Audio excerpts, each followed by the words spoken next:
Hello, hello. Happy Friday. Oh, hello. How are you? Good. How we doing, Johnny Mo? Can't complain. Nobody's listening. Yeah. Does no Uh, good. It really does no good. right. Yeah. Don't, I always said complaining or worrying is like a rocking chair. It gives you something to do, but doesn't take you anywhere. Yeah, I like that saying. That's true. Um, well, good. So we got a few things today. We wanted to look at kind of a recap of 90 and 90, the 90 listings in 90 days challenge we've been doing. We've been sharing some learnings each week that I wanted to get out to the group. We've got some interesting information we heard at an event around kind of the economics of the situation. We'll get into Mhm. that a little bit. We've talked about that with our own team, and the power of being the local economist to help your clients out. And then lastly, we've got some stuff around social media content. There's been a lot of talk in the last couple of years, or last couple of weeks, about what should I be posting. We hear that question all the time. What should I be posting? What do people want to hear? We'll dive into that a little bit. So Yeah. let's kick off 90 and 90. So we've just closed out week 4, and we've been sharing a recap of what's kind of working for us and what we're learning as we go here. Again, we've done 90 and 90 before. We've never done it publicly, so that's a little bit different for us. So this week, 3 learnings we came up with were, in a challenging or shifting market like we're in, you have to play the long game. Mhm. And we're hearing from some folks that they're having great success. They're setting appointments, they're meeting sellers, and they're not ready, and that's frustrating. You're going through all the activities, you're setting the appointments, you're getting to the meeting, and then they're not ready. But you have to be prepared to play the long game in this business. You have to view this as an opportunity to take that meeting, to build that database, to keep them engaged and in your world. So when they are ready, they think of you. There will be some people that call and say, yeah, I'm ready to go. Let's do this. And others that just want to talk and meet you, because ultimately their meeting with you and their conversation with you will determine if you're the one they call when they're ready. So Sure. don't get frustrated by the appointments that don't lead to, right now activity. Take this as an opportunity to build that database, continue to nurture them, continue to follow up, and then make sure that when they are ready, they call you first. I want to add to that something. What you just said isn't 2023 advice. What you just said is lifelong advice, right? Yeah. This business, specifically this business, mortgage as well, anything where you're nurturing a client, anything where there is an opportunity to work on big ticket items and earn big commissions, there's going to be a nurture process. So if you're getting frustrated, you have to look at the root causes of why you're getting frustrated. And is that a financial situation where you haven't properly prepared to weather the storm? And Mhm. I ain't saying this to pass shade. I've been on both sides of both Yep. sides of the storm. I prefer the sunshine, but I've been on both sides of the storm, so I can specifically talk about up markets, down markets, market crashes, losing, going from 300,000 one year to 120 the next year in gross commission income, and trying to adjust. So you have to look at that frustration as real. It's a real thing. You're nurturing the business, and the expectation that you're going to show up and somebody's just going to say, yes, here's my very big expensive listing. Yeah. That is a false expectation you are creating, right? In the perfect world that happens, but go in there knowing I'm going for an opportunity. Hmm. I'm not going to list it. I'm going for an opportunity.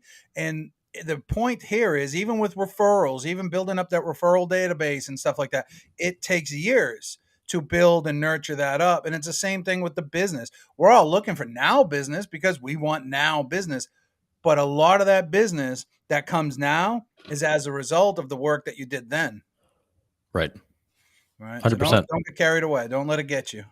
Yeah. And I was actually talking this morning with Brian Brown from Guaranteed Rate. I was up at his networking event last night. He was actually here in Maine today. We did a podcast together, and Oh, nice. um, and really, the database is potentially the most untapped source of business we all have. Those are people that already know you, probably already like you to some extent.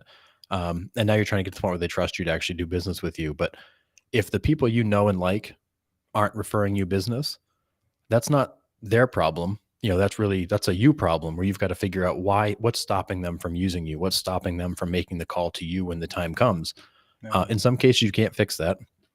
They may just not be comfortable with somebody they know, knowing their inner secrets and their financial situation. But the flip side of it is, for those that would but don't, why? Why is it that they don't think of you? What could you be doing to get them to think of you?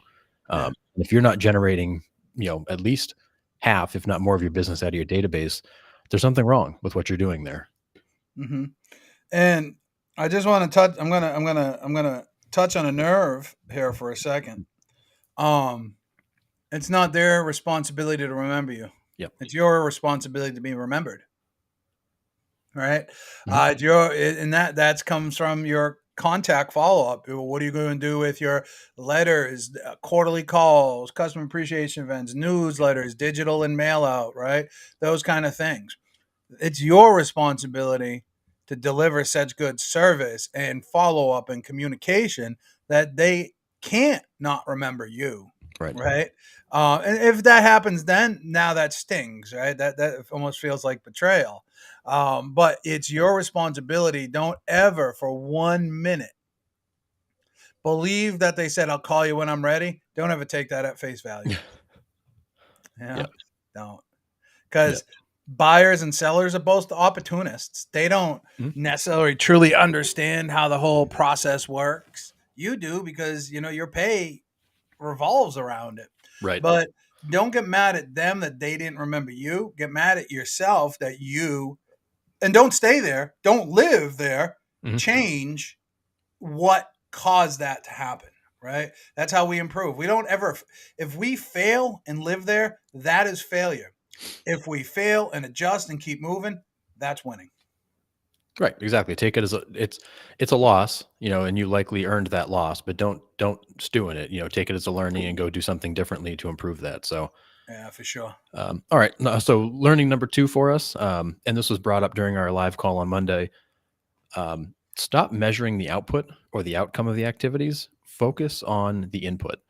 And I think a lot of us, and even think of, goal setting is an entirely flawed process, because what we do is we say, we want to achieve this.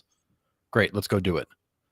Well, how am I going to do it? What are you going to do? What commitments are you making? What activities are you taking to go do that? So don't measure the output or the outcome, because you can't control that. What you can control is the input and what you're doing to try to achieve that goal. And back to the first learning of, don't get frustrated right now. Take this as an opportunity to build those relationships. Don't get frustrated for the same reason if you're not quite getting those listings at this point. Continue to perform the activities, continue to make the calls or do the networking, do whatever the activities are at a level that's enough to generate your goal, but focus on what you're doing and stop trying to measure the outcome and worrying about the outcome. The only thing you can control is what you do. You cannot control what happens. Right. 100% right. It's just like going to the gym. You want to lose 20 pounds, 15 pounds, 30 pounds, whatever the number is. You want to run a 5K, you want to run a marathon. You got to have benchmarks along the way, yes, to say, okay, at these different junctures, we should be at these particular points. But you're not measuring those points every day. What you're measuring every day is the activity that you did, which is working out, or the diet, or the foods that you consume, the macros, the micros, depending on which route you go. So all you can really do is control what you can control. And if you are doing the activities every single day, the outcome will happen. Right? Yep, the outcome 100%. will happen.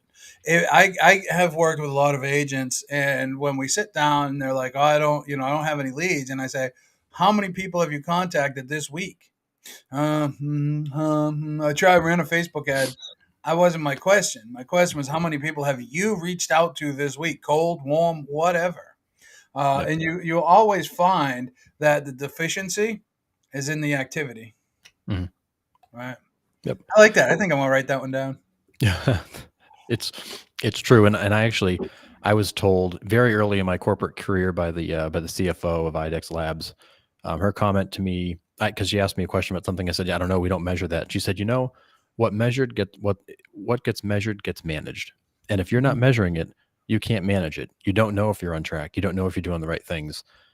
So any of these benchmarks or things that we think are important really should be measured so that we can track them, so that we can manage them, so that we know if we're on track and if we Mhm. need to adjust. Because if you're making 100 contacts a week and you're not getting the result, well, maybe 100's not enough. Maybe you need to be doing 150 or 200. And we take our agents through this. I call it the agent calculator that actually takes their goal and dials it all the way down into their daily activities. You need to make this many contacts each day. Whatever type of contact you want to make, you can make. But dialing it all the way down from this income goal to this many closings to this many contracts, all the way down into contacts. So you know what they need to do, because that's what it takes. The goal means nothing without a plan and that commitment to those activities. So if you are committing to activities, at least make sure you are measuring them so you can manage them and make sure you're on track to whatever that goal needs to be. 100%. 100%. And the thing is, everybody's a little bit different, right? But it all comes down to a mathematical equation. It really is that simple. It comes down to a mathematical equation. And what you just talked about is that mathematical equation through a computer system that automatically spits it out. You might have to contact 50. I might have to contact 60. Somebody else might have to contact 100. Maybe it's our voice. Maybe it's our likability, our familiarity, our tonality. I mean, there's many different reasons, right? But you got to know your numbers. Know your macros, know your micros, right? Yep. So what are the activities that you need to do every single day? And if you don't do them, listen, you know me. I'm kind of, I don't like excuses. I don't like reasons. I just like solutions. I ain't asking anybody for an excuse. No. I got a book of them. I wrote half of them. I'm not ever looking for anybody for a reason or excuse. I don't care. I'm looking for, and I don't mean this meanly, I'm looking for solutions, right? This is the problem. How do we overcome it? I don't care that you didn't have this or you met with, I don't care about that. If the goal is to make 100 contacts per week, which is 20 per day, and you didn't do that, A, how are we going to make that up? And B, what are we going to put in place so you have a time block schedule? Because it should only take, we talked about this, and for video content, a couple of hours a week, right? We talked about 3 hours a week for video content. Mm-hmm. But if you're spending an hour to an hour and a half a day going through your database, making those phone calls, warm and cold, following up, right? And that you should have a system in place to say, these people are warm, these people are hot, these people are cold. And the goal is always to be getting the cold into the warm and the warm into the hot and the hot on the contract. If you're not spending the time to do that, it's not happening. Right. So I'm not looking for the reasons why it's not happening. I'm looking for a solution to make it happen. Yep. Right. And that I'm just different. I'm just different like that. And it can be intimidating to some people. They have to look internally why, right? It's not, because what I'm talking about is it's not mean. It is what it is, right? How do we bridge this gap? Yep. And I think if people spend I know a real estate agent here in Manchester, uberly successful, owns a Remax franchise, uberly successful. He's in that office every day at 7:30, and he lives 40 minutes away from the office. He's in that office every day at 7:30, 8 o'clock. Makes his coffee, makes a big pot of coffee, goes through his emails, get everything out of the way. Come 9 o'clock, he's on that phone. He takes a break at about 10:30, 11, back on the phone until 12. Makes his notes, his follow-ups in the CRM. He takes lunch. Then he goes on appointments. That's his day every day. Yep. He doesn't miss that morning call ritual for anybody or anything, right?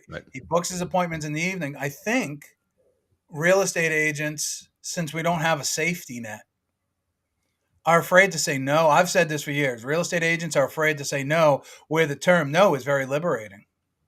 Right? It puts you in control. No, I'm sorry, 10 o'clock doesn't work. Can you do 2 o'clock by chance? Right? Most people are pretty accommodating most people are so quick to give up their dedicated time. Right. Fight for your dedicated time. And then I like to say, if you're going to move your time block, if not today from 9 to 11, then when? You have to be able to, and I do this with my own children. If not now, then when? Give me a deadline. When, give me a date that this is going to be done on, right? And I think we as real estate agents have to. The hard part is there's nobody breathing over our necks. Right. It's you, and accountability is the hardest part. That's the missing link, I think, in most people's business. Right. And when you think about it, when you call the salon or the barber or the auto repair shop or the doctor or any of those things, you don't tell them what time you're going to see them. They tell you when they're available. Mhm. And we've accepted that in every industry, but this industry where we're in a race to meet them whenever humanly possible to try to get that business. And I get it. You want to be the first one to them and all that stuff. But at the same time, that one contract or that one potential client, if that completely ruins your lead gen for the day, that ruins multiple other potential clients you could get or meet. And what have you really accomplished by turning your day upside down for that one appointment? Usually nothing. Usually nothing. And Because we started this with people are thinking about it and all this other stuff, yep, right? So, yep, I get it. I have done it, and I probably still would do it. Oh, I got a hot sure, one, gotta go. But you gotta, and under some circumstances, you do it. But yep, you, if you can control the situation, you're in control. If somebody else controls the situation, they control, yep. right? If you want to be in control of your business, you got to get. I, for the longest time, was a yes person. Yes, yes, yes, yes. And Mhm. I rode myself ragged. Now I'm a no person. Yeah, no, not doesn't make me money, doesn't bring me joy. I'm all set. You Yep, know what I mean? I can say yep, no easy. And I think we need to get into that in our business as well. Right. I yes, think we need to be that strong, confident leader to be able to say, this is non-negotiable. Sorry, I can't do this. Sorry, I can't do that. This is basic discipline. This is basic discipline, right? 100%. You don't owe anything to any other agent unless you're like on a team or some cohesion like that. You don't owe anything to anybody. Not even your managing broker. You don't owe anything to these people. Nope. It's your time, it's your business, and if you're going to time block, by all means, time block and stick to it. Exactly, exactly. Run it like a business. All right. So last item we shared this week. So learning number 3 here was, and we talked about this again on Monday. I think we talked about the last 2 weeks. Is don't be the person that does a little bit of a lot. Do a lot of a few things. So we hear this a lot from agents where, how many sources of leads you work, and I've got 5, I've got 6, I've got 7. Okay, well, how much time are you spending on each of those? A little bit. The problem is when you do a little bit of a lot, you get a little bit of a lot. Um, Mhm. and we encourage people to focus on 2 or 3 major sources of lead gen. Number 1 being the database. Number 2 being something that causes people to call you, whether it's mailers or online ads or something. And number 3 is something you can do that's more outbound. So whether that's expired FISBOs, some type of cold calling, networking, whatever your thing might be, content creation, which we'll get into, you need to be doing something where people are finding you. You're kind of getting in front of them, but don't try to do a little bit of 5 or 6 or 7 things. Just go really deep on the few things that work. Stay on them, stay focused, stay consistent. And that's when you get the results. When you spread yourself too thin and you're trying to do a little bit of a lot, you just don't get traction anywhere. You can't build momentum because you're not really in anything enough to build up that traction. Yeah, deep then wide. That would be my advice. Deep Yep. then Yeah. wide. And it's the same thing with social media. People are like, what platform should I focus on? The one you're most comfortable with, Yep. right? Then go deep into that one and then go wide, right? Um, Instagram doesn't do really a lot for me. So Yep. I don't even like it. And for me, Yeah. learning it, it's just like, I don't find interest in it. So I don't give a lot of time there. I Yep. have fun on TikTok and YouTube. That's where I see my results. So that's where I spend my time. Right. Yep. So it's the same thing with lead generation. Networking by far to me is the most important type of business in the world. Social media should be used to enhance your networking reach Right. and your networking. I mean, because of social media, we connected, and so Yep. let's look at social media for what it originally was started when we used to call it social networking. Right. Right? Right. We used to call it social networking. Now it's called social media. Hmm. And you are the product, as they said on Facebook, right? That's something that we can touch on in a minute too. Remind me about that. Is when you learn how to. I was at Planet Fitness this morning. I was on my elliptical, doing my part on my journey to eat well and have to work out. But anyways, I looked up and there must have been literally 20 TVs across all the way down the length, right? At least 20 TVs. And I chuckled to myself out loud of headphones on. I chuckled to myself and I said, that's inculcation right there. That's inculcation. People are all looking just for a distraction to be minded. Those people on those TVs all have mastered the art of marketing, Yeah. right? Let's call it marketing. They've got Getting your you attention. to believe or feel or the emotion. We as real estate agents or mortgage people or anybody that's posting on social media have the opportunity to program. I'm using that word specifically, program the people that we want or create the vibe that we want and build the following that we want. So we have the capability of doing that too. And so that's the same thing with networking. There's 5,000 agents in the Greater Manchester Board of Realtors. Mm-hmm. I can promise you, not 5,000 people go to Kiwanis, to BNI, to the chamber events, to young professionals. I'd tell you that there's probably about 3 or 4. Yep. At each event, not total out of 5,000, right. right? So the percentage is very small of people that actually will do the work. So if networking is the most powerful, if sphere of influence and database is the most powerful, our job is to grow our network because your network is your net worth. And if you're doing this, you might as well build a community of high value at the same time. Absolutely.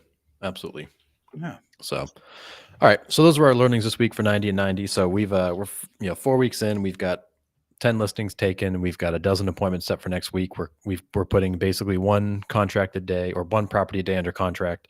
So just getting back into the swing of things and the activities really paid dividends. And one of the things we talked with our team about this week is a lot of our clients right now are asking questions around that are probably more economic in nature. What is the spring going to look like? What's coming to us? Where are interest rates going?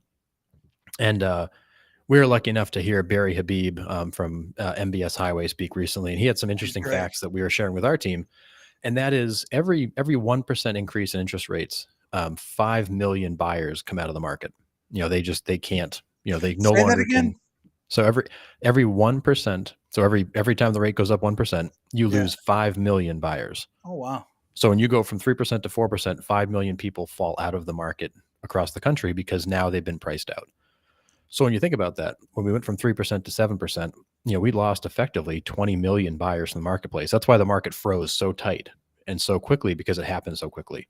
We lost them for the price that they were at. Correct. And so now in order for them to afford something, they would have to go way down in price. Correct. Prices got to come way down, and which likely isn't the house that fits their needs. And therefore they've kind of put their search on pause. Yeah. The other piece of that too is that every 1% increase in unemployment, you have 1.5 million buyers that fall out of the market. Obviously, their situation has changed, or because of the concern around jobs, they just stop, they freeze, and they don't search anymore. So when you think about, potential recessionary conditions, unemployment's going to creep up a little bit. That means interest rates come down. So really, if unemployment goes up 1%, you lose 1.5 million buyers. If rates come down 1%, you gain back 5 million buyers. And now you start to get into this dance where the two of them begin to offset. And really that rate increase will drive the market faster than a recession. But for buyers that are on the fence right now, being able to tell them that, because you're at 6% now and not 3%, 15 million buyers aren't in the market nationwide. Some percentage of that is in this market. You're actually not competing with as many buyers as are out there. We're still seeing multiple offers and all that stuff, but you can actually explain to the client the fact that we are seeing fewer buyers in the marketplace because of those rates. This is a good time to go make that move to purchase that home. And when the time comes where the rate gets back into a reasonable level, you can always go and refi. But competition wise, it's a good time to be a buyer.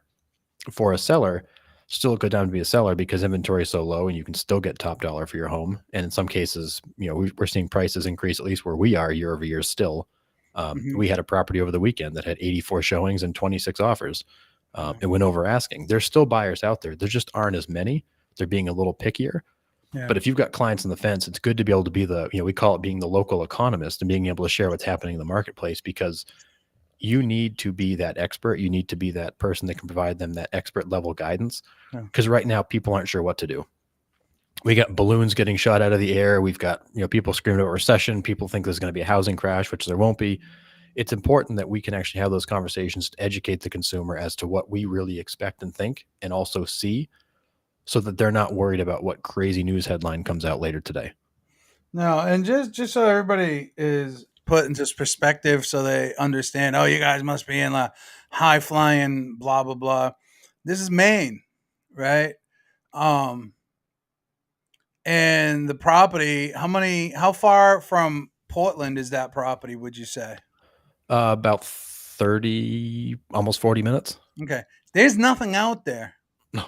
There's nothing out there. So you're third. I mean, once you get outside of the metroplex of greater what is greater Portland, it gets rural. I can never say that word Yeah. rural really quick, right? It gets rural really quick, and so this is 30, 35, maybe 40 minutes away from the main area, the main area, Yeah. and it's still got 84. Did you say? 84 showings and 26 offers. Right. So it's not because it was in Portland. If it was in Portland, it would be three times the price. Yeah, it'd be insane. Right. But you probably still get the same activity. Yep. So it's could it be area specific? Absolutely. Sure. But at the same respect, I'm hearing that same story from different pockets of the country. Right. So I Yep. would think that the housing market is still strong because last I knew we had a deficiency of housing of over 5 million houses at that point. Right. So Yep. there's still a deficiency of housing. Yeah, it's a structural systemic issue around the country. It's especially bad here in Maine.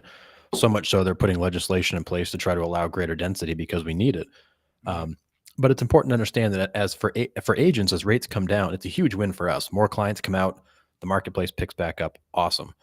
For buyer clients, it's not necessarily the best thing when rates come down because that brings more buyers out, increases competition, raises prices. So for those buyers that are on the fence, now might actually be the right time for them to make a move because they're not competing against the same number of people. Mm. So That's true. It's true. we'll, And listen, man, your associations, both state and locally, put out great information yep, to learn. You can go use something like Keeping Current Matters. They got national information, not localized, but it's national information, so you can see the national market snapshot. They're free. Let me rephrase that. yeah, They are not free, but you can go there and read their blogs and disseminate yep, their blogs and get the information you need to at least sound educated. But for $30 a month, you can belong to them and then get all the information that comes in daily, weekly, monthly, whatever, right? Try KCM.com. yep. You'll get it for free for 14 days. Anyways, I got a webinar with them later today. I really believe that we need to position ourselves. And I made a post the other day that said, all you have to do to be an expert is tell everybody you're an expert. So there's nothing stopping you. Mm-hmm. How many people are in the Portland market for real estate agents? 3,000 to 5,000 or so, would you think? Oh goodness, there's got to be at least that. So how do you stand out? You know how you stand out? You tell people you're a real estate expert. I'm Mhm. Portland's real estate expert. I'm Portland's investment expert. Even if you've never even sold a home, tell people you're an expert and they'll start to believe you're an expert. But you got to Mhm. sound semi-knowledgeable, Right. right? So educate yourself in this stuff, and this goes all the way back to the very beginning. There's no safety net, and most people are just trying to eat for today, Right. Again, right? and in the position that we're in, we're not trying to convince anybody to do anything. We're not trying to convince somebody to do something that they otherwise wouldn't do. We're just trying to educate them so they're making the right decision for them. Because ultimately, as we always say, we guide and advise, the client decides. And we're not trying to use this information to push or sell or convince. We're just trying to educate so that the client makes the right decision for them. Because Mm. right now they oftentimes don't know what to do because the news is conflicting. What they're hearing from people they know is conflicting. And when people are not getting a consistent message or a message they trust, the reaction is to not do anything out of that fear or that concern for not having all the information. And that's where we can really fill that role by being that local economist, by sharing the relevant information to help educate that consumer, but also earn their trust. So when the time comes they want to do something, they are coming to you because you've been the one educating them and making them comfortable with this decision all along.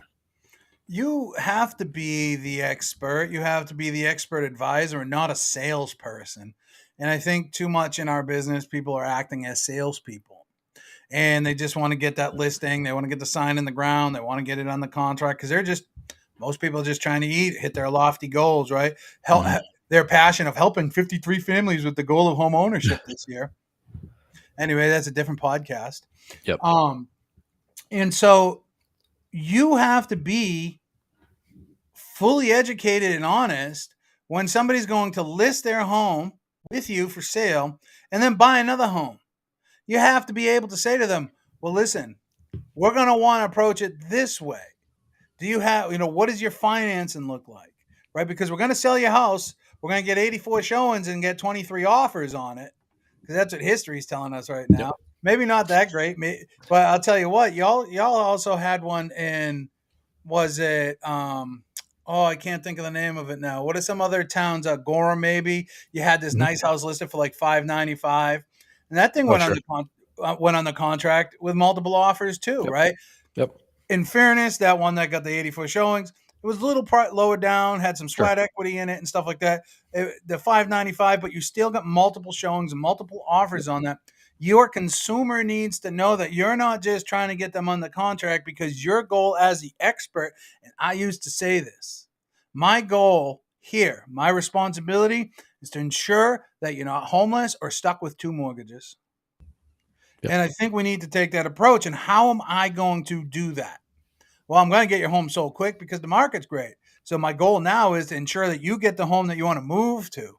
If they're relocating to Florida, cool.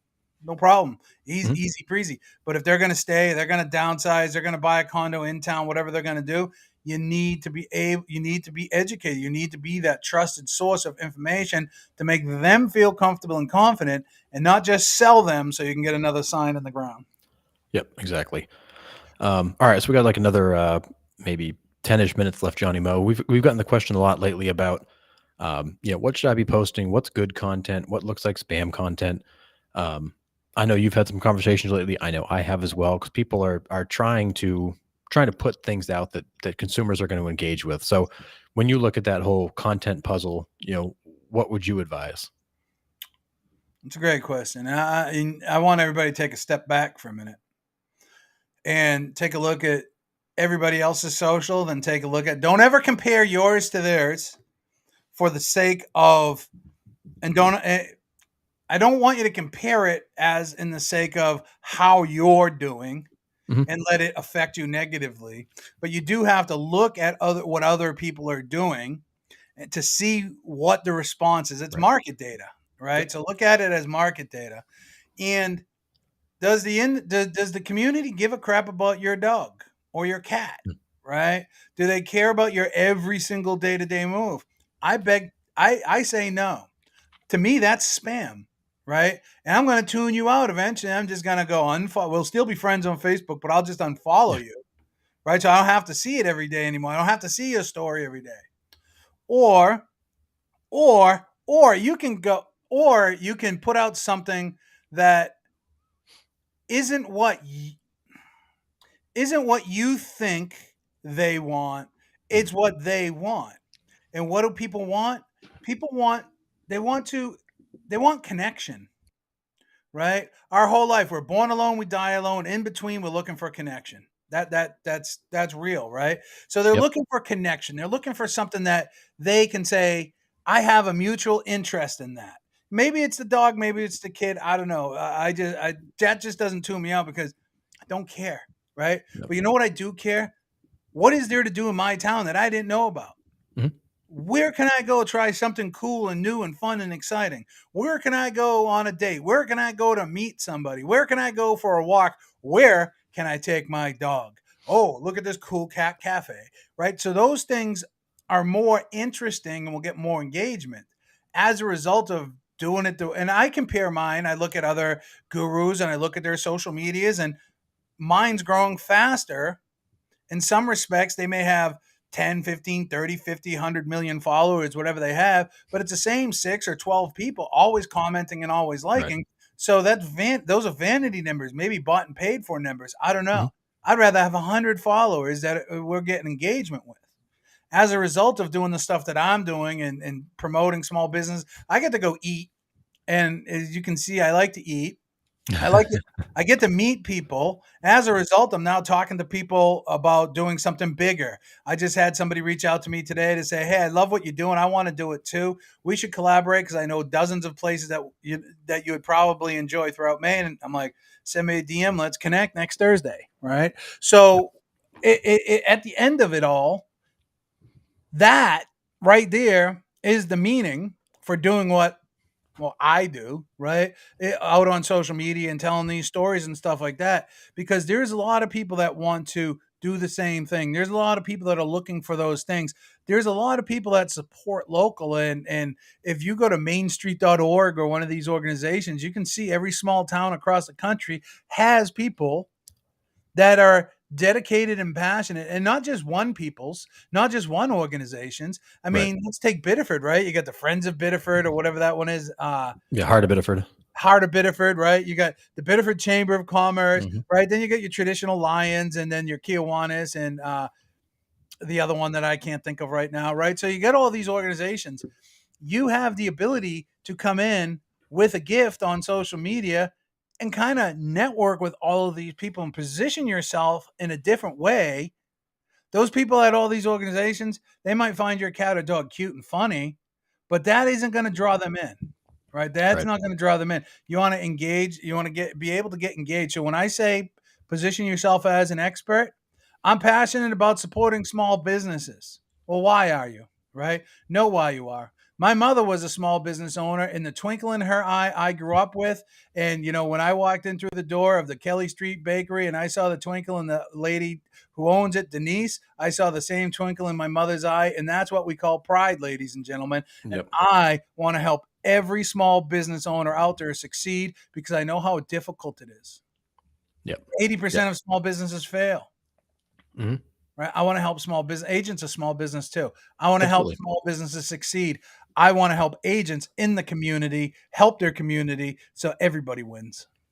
Yeah, Right? and I think that's the key. If you're really a community person and you're in the community and you're about the community, that's when people really engage and follow.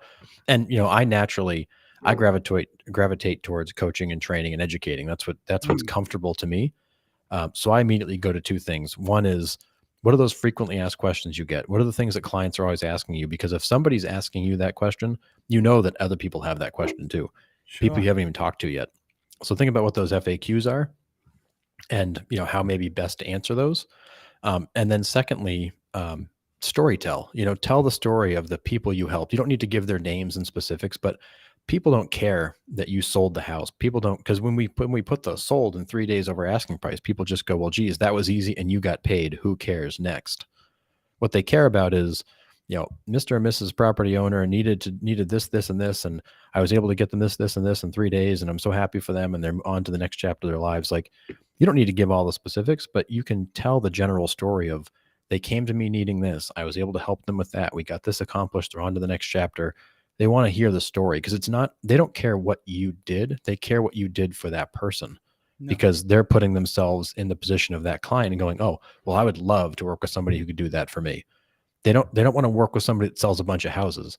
They want to work with somebody that can solve their problem and get them the goal they're looking for. So tell the story of how you did so you can show people that you're actually capable of doing that. People don't want to be heard. They want to be listened to. Right? So when you can convey that message, people don't care what you do. They care what you can do for them. These are all things that, aren't talked about enough in our industry. Yesterday, we made a video in the studio with Jeff talking about a recent success that he had with a condo that got more money than the seller thought that it was worth, got the place FHA approved. It hasn't been FHA approved since like 1989 or something like that, Yep. right? Since it was built in 1986 or something. Those stories, right? Right. Not, oh, sold another one for 10,000 over asking price. Who can I help next? Who, why do I want to call you? Right.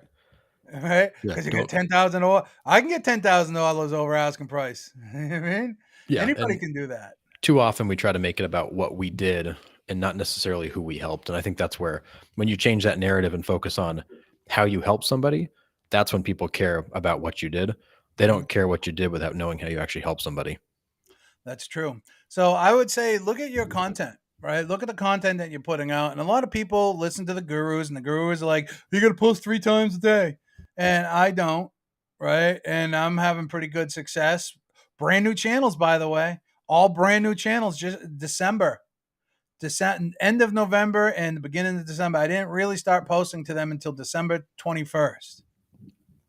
And they're growing and they're getting engagement, and I'm setting meetings as a result. Why? Because I'm being intentional what I'm doing. I'm following jab, jab, jab, right hook, which is the same thing that we preach. It's not all about real estate, because you'll tune your audience out. It's about community. It's about bringing people together. It's about information, what's going on. It's about food. And then, hey, by the way, this is what's happening in real estate. Oh, by the way, we just listed this home. Do you know anybody? Oh, by the way, this is what the market report looks like, right? Oh, by the way, I got this free home valuation tool if you want to check out the value of your home, right? Yep. Though, jab, jab, jab, then real estate. Too many people like, look what you remember Stewart from the 90s. Look what I can do, right? Yeah. That too many people are doing that. Look what I can do. Nobody cares that you just sold a house in 6 minutes.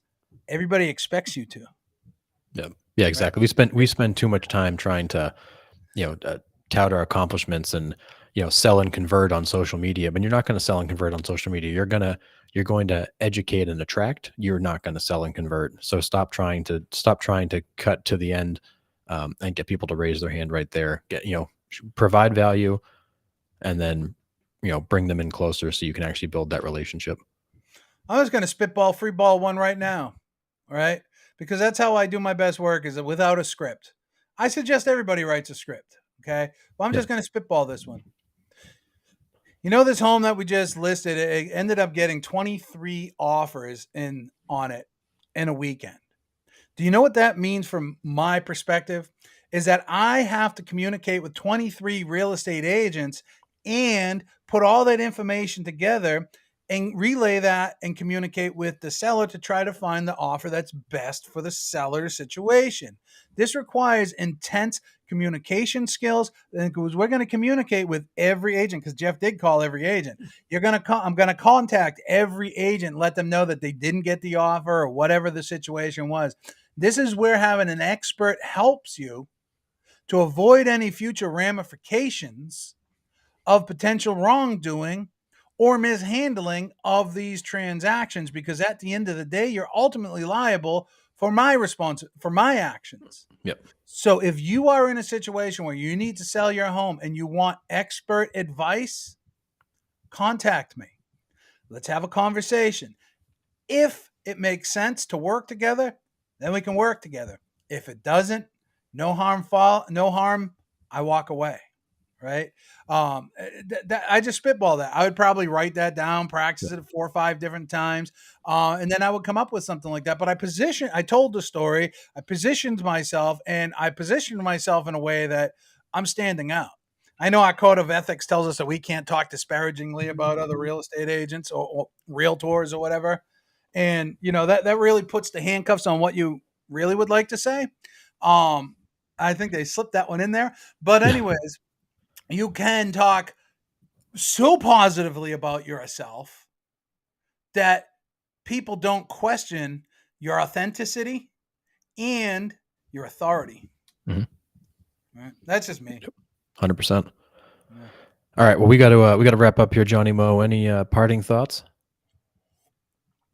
Don't give the consumer what you think the consumer wants.